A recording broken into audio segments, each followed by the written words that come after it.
Всем позитивного времени суток, дорогие друзья! Вы на канале EvilFluff, и сегодня мы посмотрим и познакомимся с Вестниками Смерти для Врат Ада. На самом деле, оружие весьма сильное и невероятно опасное в моменте. Выждав необходимый тайминг и грамотно реализовав нашу ешку, способна шотнуть почти любой билд. Нужно лишь предварительно немного просадить здоровье противника. Оружие имеет огромный набор вариативности билдов и играется во многих активностях в Альбионе. Но сразу хочу сказать, что оружие не для новичков, сугубо по моему мнению, ведь оно не склонно прощать вам ошибки, а также требует постоянного контроля способностей вашего противника и своевременного подбора контрспособностей на вашем билде, особенно при игре против зеркала или парных кинжалов. Ведь всего одна ошибка и мы скорее всего проиграем, поскольку у нас не будет возможности реализовать свою Е-способность. Если все же новички хотят начать играть на них, я бы предложил потренироваться на парных кинжалах. Ссылочка на ролик будет в описании. А поняв способности кинжалов, научившись ставить контрспособности под противников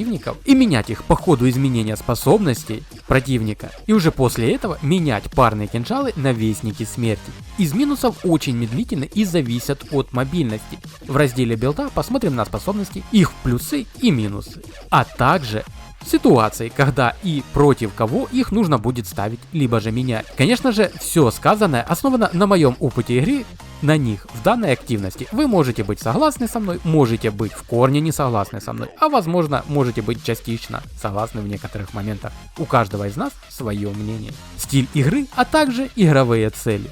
Итоговое решение, как всегда, друзья, будет только за вами. Данное видео же создано для новичков и их базового понимания данного вида оружия, стиля игры на нем, его плюсов и минусов, а также совместно с возможными перестановками способностей под противников и опасностей, которые представляют другие предметы для нашей способности.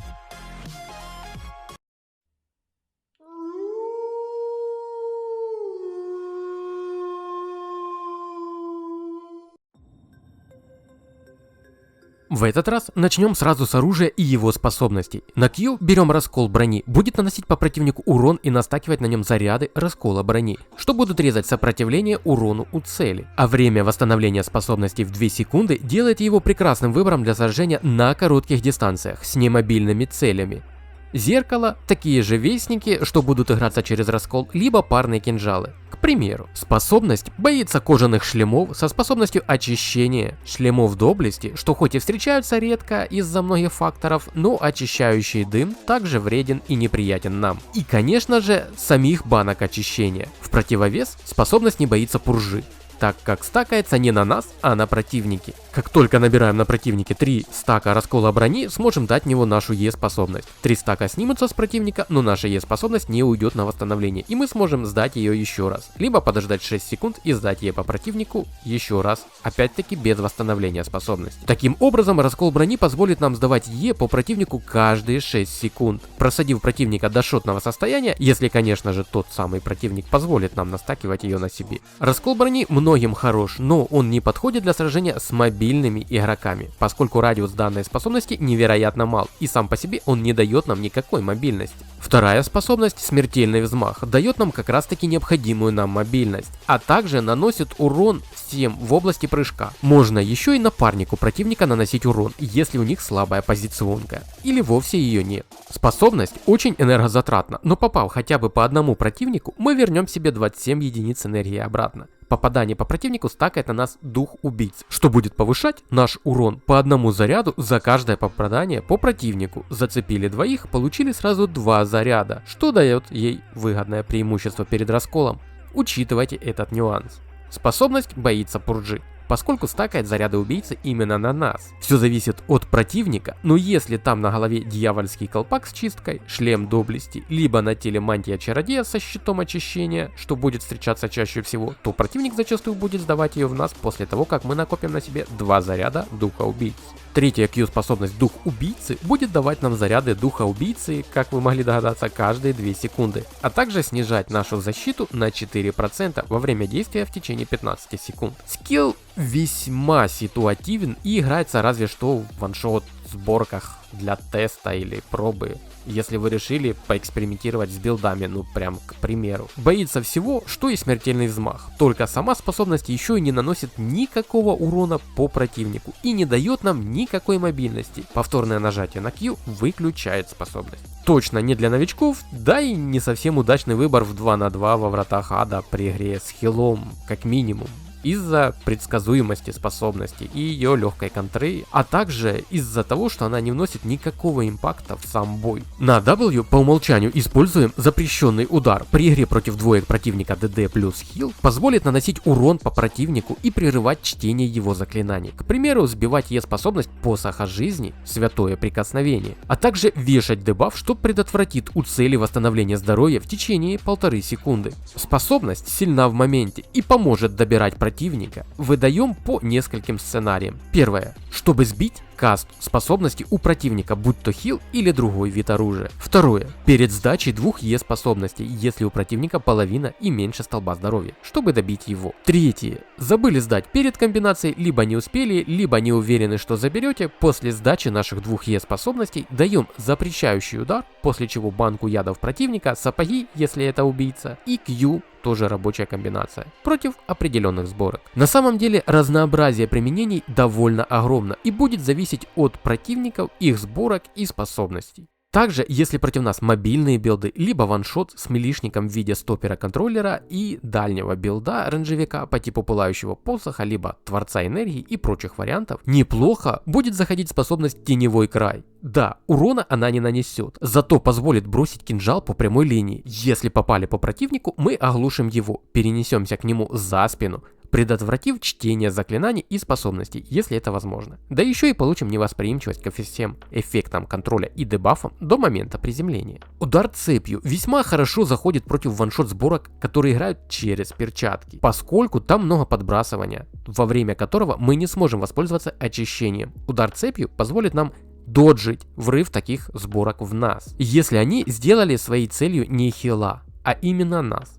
Позволит нам совершить рывок к выбранному противнику, нанеся ему урон, затем переместиться к ближайшему противнику и ударить уже его, нанеся еще больше урона. Зачастую перчатки стоят недалеко друг от друга, и мы сможем скакать между ними. Особенность способности в том, что во время скачков мы получаем невидимость, из-за чего пропадаем из таргета противников, да еще и получаем неуязвимость к урону, поскольку перчатки наносят урон по области, мы будем избегать части урона, или же будем выскакивать из таких зон. Но, как и с любой способностью, нужно тренироваться, и чем больше у вас будет встреченных билдов и сборок, тем более удачно вы будете их подбирать под противников, как контру их сборкам, билдам и способностям. Марш-бросок весьма затратная по энергии способность и малоэффективна, если честно. Возможно, хороша против врыва ваншот билдов в нас, но нам нужно успеть среагировать, что с мобильных устройств весьма неудобно. А баф к урону в 15% на 4 секунды не особо будет полезен даже в моменте, если противник хоть немного опытен будет, просто не даст нам реализовать данный баф. Метательные ножи довольно сильная, но малоисполнимая способность во вратах, поскольку если берем против ваншотов, теряем один из возможных сейвов.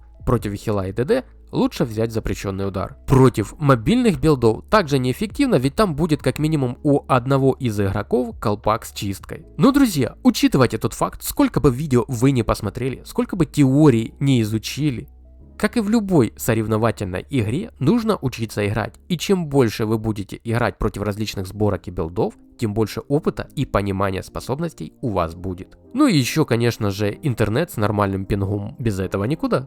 Призрачный удар – одна из сильнейших способностей в игре, правильно примененная в моменте, нанесет большой магический урон противнику, даст нам невидимость на 1 секунду, убрав нас из таргета противника таким образом. Еще и снизит расходы энергии на 50% на 3 секунды после применения. Если на противнике было 3 стака раскола брони, либо на нас 3 стака духа убийцы, способность еще и не уйдет на восстановление, и мы сможем применить ее повторно мгновенно.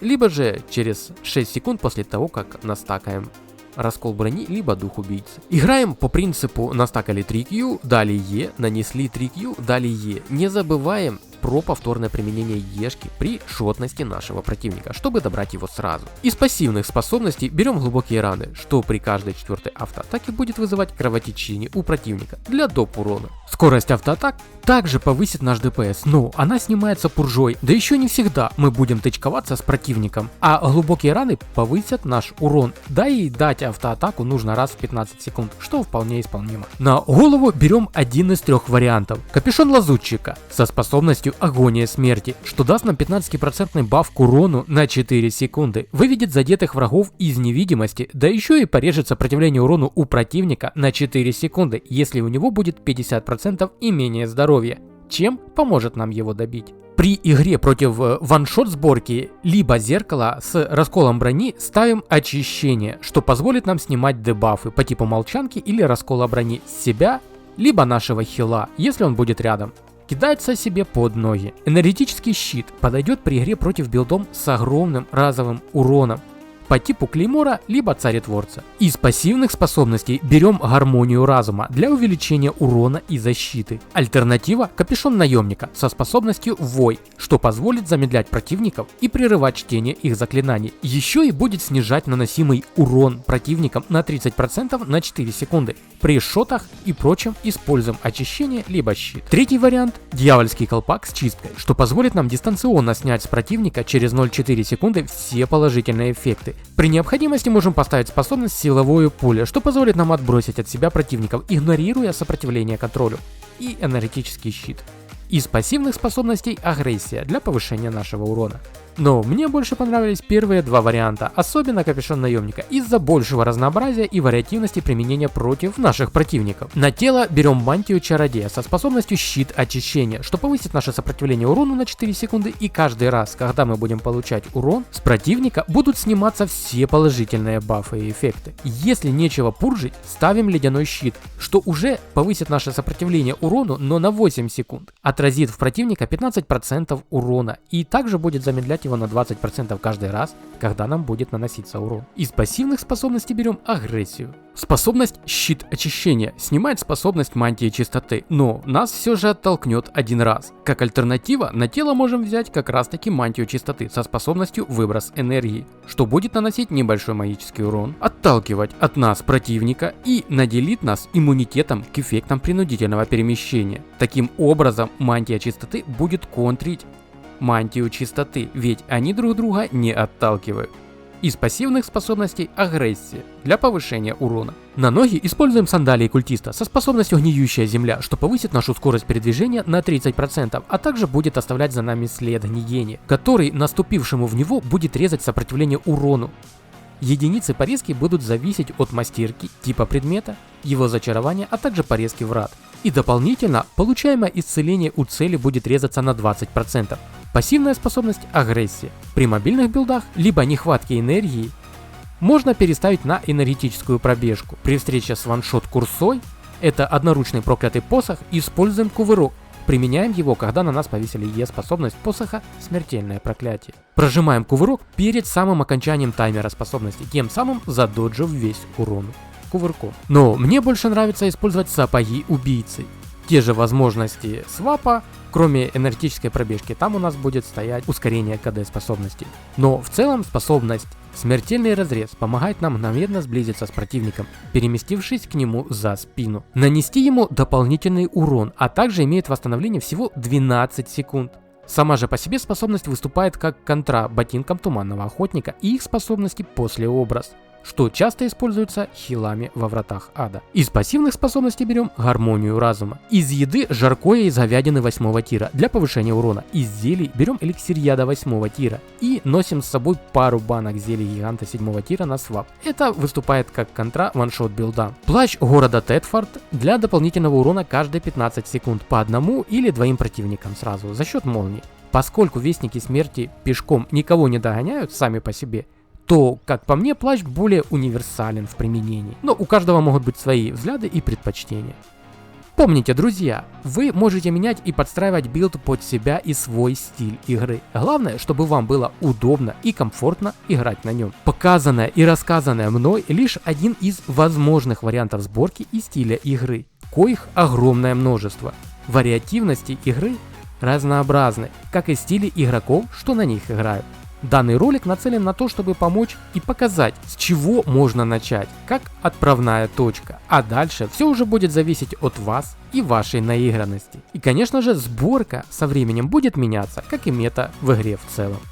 Теперь поговорим о боях, ошибках и нюансах с примерными принципами игры против разных билдов и зеркал. Первый на очереди реванш с игроком под ником Павлакас, которого встречали в начале ролика. Помните, я еще говорил, что вестники оружие не для новичков и требуют постоянного контроля способностей противника. Стоит вам войти в бой, не поменяв хоть одну из них, и вам будет сложно что-то противопоставить вашему оппоненту. Здесь я не обратил внимания на нежелание противника вступать в бой и поленившись проверить его способности повторно, которые мы меняли пару раз по ходу сближения. Получая первичную информацию от нашего напарника, мы увидели, что противник поменял способности на голове, взяв очищение. А вот я не увидел, дав ему удар, чтобы ввести его в бой и лишить потом возможности сменить способности. И лишь после обратил внимание, что он поменял шлем, а я на это не отреагировал, вследствие чего остался без мобильности и возможности настакивать кухан. В таких случаях достаточно минимального кайта с отступлениями назад, для того, чтобы тянуть время для восстановления способностей и добрать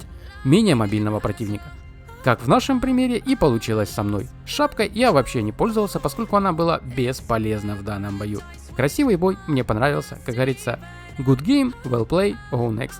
Второй бой против двух ДД, Вестники Смерти и Пика. Ребята сыграли слаженно, Вестники засейвились клириком, а Пика сразу же засейвила себя гигантом. По сути, не давая мне результативно вносить урон в их группу, но в то же время, насев на хила, смогли его забрать за счет хорошо реализованного лазутчика. Хоть хила и забрали, я смог добрать Вестники, играл специально в них, ведь там уже не было сейвов и было 3 стака раскола брони. Моя ошибка в том, что я машинально, взяв в таргет Пику, сдал в нее вторую способность, не накопив на нем 3 стака раскола брони. Да еще и вторую совершил ошибку, я подумал, что он прожмет клирика сейчас и сдал чистку, по сути обезоружив себя сам, за счет чего Пика и смогла затащить бой, ведь там хоть и был клирик, но мне хватило бы 2 способностей, чтобы добрать его, а так у меня была в КД, не успел прожать S для остановки урона и сам же активировал ему клирика, тем самым дав неуязвимость и повысив его урон. ГГВП, как говорится. All next.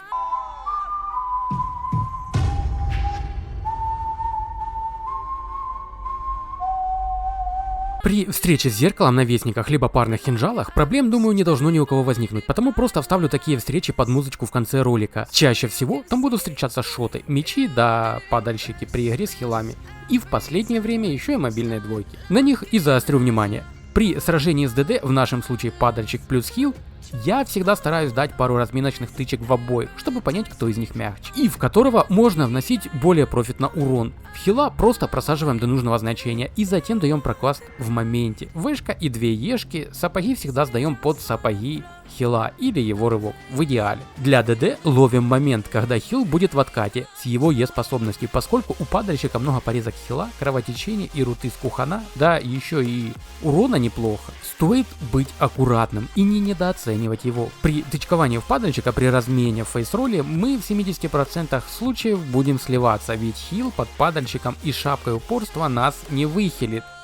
А наоборот, таки хил падальщика будет только в плюсе, ведь мы ему не будем мешать жить. Потому упор делаем на хила, разводя его на сейвы, сапоги и прочие плюшки. После чего подлавливаем момент и стараемся добрать, не забывая после наших ешек сдавать в него вэшку. Ну а после того, как падальщик остался без хила, просто добираем его под нашим хилом, даже с учетом порезки. Главное, не недооценивать его и не расслабляться.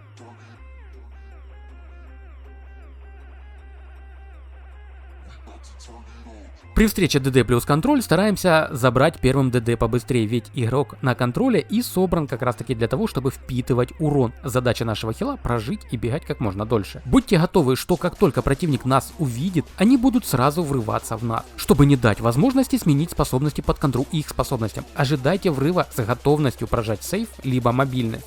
После чего не входить в урон фаера по области. Первый раз я постарался обойти зону урона, но потом немного зацепил круг, поймал созвездие Альдебараны, и мне оторвало половину столбца хп. После чего наседаем на ДД и забираем его. Хил переживает все, что в него сдают, и спокойно без напряга забираем второго игрока уже вдвоем под нашим хилом.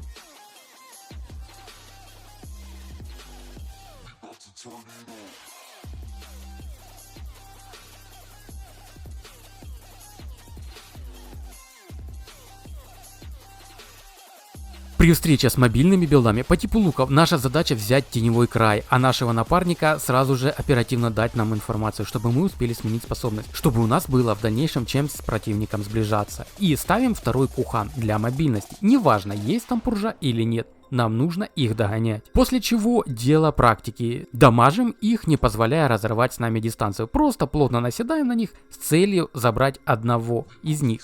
А за вторым под хилом справимся без проблем и так. На крайняк лава подгонит его к нам сама.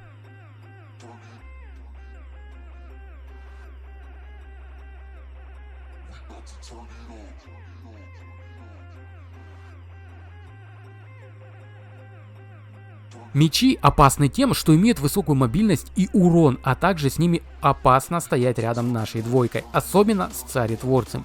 Ролик на мечи во вратах ада по ссылочке в описании поможет вам понять почему. Паре слов, у него много способностей, что наносят урон по площади, такие как Е, резни и царетворца. Наравне с вэшкой вихрь клинков. Если меч настакался и не смог забрать нас за прокаст, то начинается игра микроконтроля персонажа и расхода энергии. Тут сила на нашей стороне, если мы поставили способность шапки энергетический щит, что позволит нам смело фейсролиться с мечами, не бояться вихря и его Е-способностей в комбинации. Да, в этом бою я знаю, я молодец, забирал противника на круто сваренных крашанках, не прогревшись и не съев еду. Пишите свои вопросы, предложения и дополнения в комментариях, а можем там с вами как всегда просто пообщаться, либо что-то обсудить. Как всегда, отвечаю на все комментарии. Оценивать же данную работу своим все продвигающим лайком или нет, решать только вам, друзья, как и подписка на канал. Приятной нам игры и только позитива в процессе. Всех братишек и сестренок по-братски обнял и приподнял. До новых встреч. Далее вас будет ожидать нарезка еще некоторых боев для примера.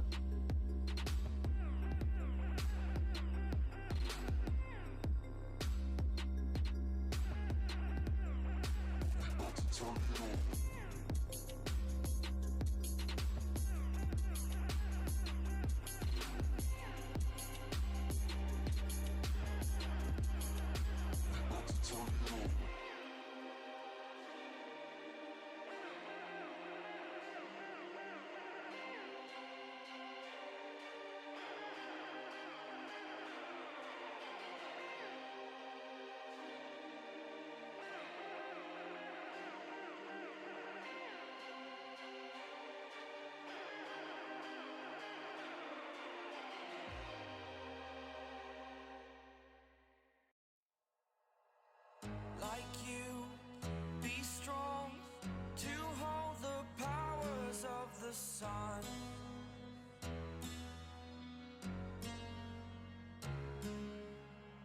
To dream, believe in strength. Now I'm the only one, only one.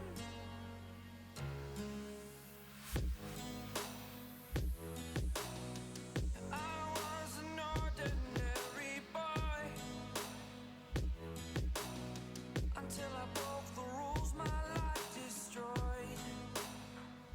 A life destroyed.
first time of today.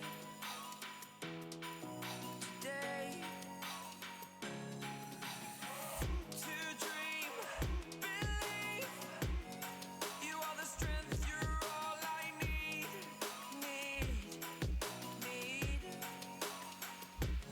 Oh, gonna give it a shot. Only one of me to shield you all from the enemy. You're a superhero. You're a superhero.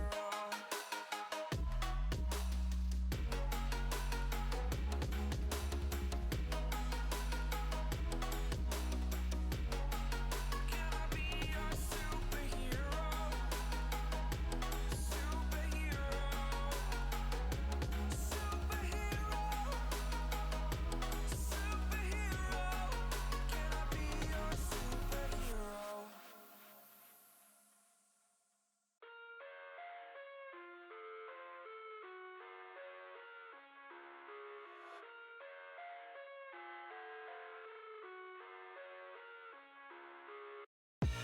I live inside my own world of make-believe.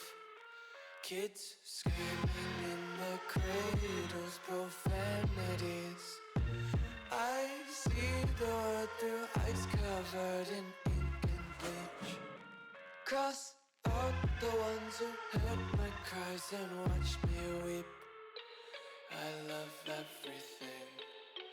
Fire spreading all around my room. My world's so bright, it's hard to breathe, but that's alright. Hush.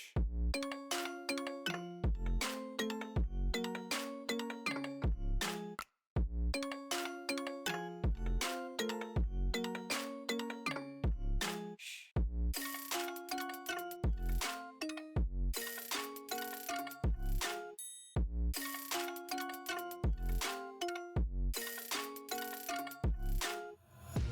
Take my eyes open to force reality.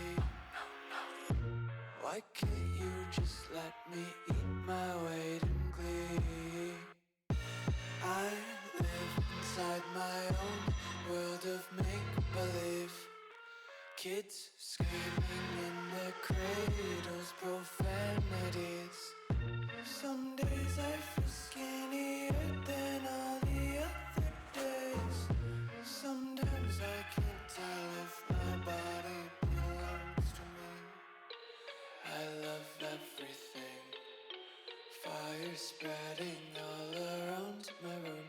My world's so bright, it's hard to breathe, but that's alright. Hush.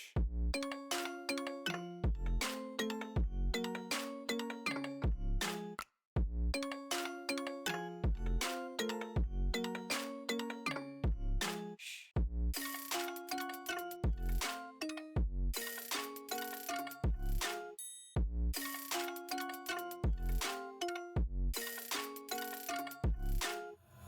I wanna taste your content, hold your breath and feel the tension. Devils hide behind redemption. Honesty is a one-way gate to hell. I wanna taste consumption.